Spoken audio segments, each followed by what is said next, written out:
এক গরিব বেটা মাত্র তার ফুজি হইল হে তোমার রিক্সা এখন চালায়, কিতা চালায়, রিক্সা চালায়, বড় অঙ্কর সদকাও দিতে পারে না, কারণ গরিব মানুষ যে তার রুজি করে তার নিজেরও কুলায় না।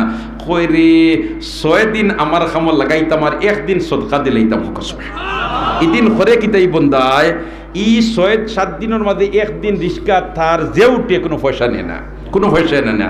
এক বিচারক উঠিছেন ঘটনা চক্রে, তাই নলা সিভিলে গিয়া তার রিক্সা তুলিছেন অন্তাকি অনুযায়ীতা গিয়া তারে টেকা দিতা, তাই তরিতা জানেন না।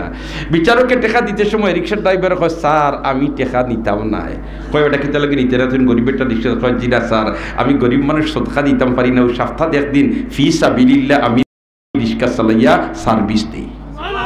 ইকান দুনিয়া বিচারকর মাথার মধ্যে সাংঘাতিক আঘাত লাগছে, দিলর মধ্যে সদমা লাগছে বলে হায় রে আইজু আমি কিতা 2 নম্বরে করিয়া কত টাকা কিতা করছি, আর এখন যেন গরিব বেটা হইয়া বেটাই কিলা কিতা করে ও দিন থেকে হো মানুষ ভালো হয়ে গেছে। সুবহানাল্লাহ। তো ইরাদা থাকলে সম্ভব নি না, সম্ভব না, সম্ভব না, সম্ভব না। একজন যদি সিএনজির মালিককে কয় আমি ফারিয়ার না, অন্তত তোমাকে 6 দিন রুজি আমি নিমু আর একদিন দিলেইতাম মাদ্রাসা, ইলা যদি ইরাদা করলে সম্ভব না, অসম্ভব।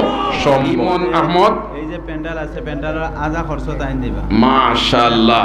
আগামী বছর লিমন আহমদে অর্ধেক ফিন্ডাল দিলেইবা। আল্লাহ তুমি মাহবুদে কবুল করো। আর বাকি অর্ধেক যদি আরো জনে হইতে তো পুরা খান হয়ে গেল।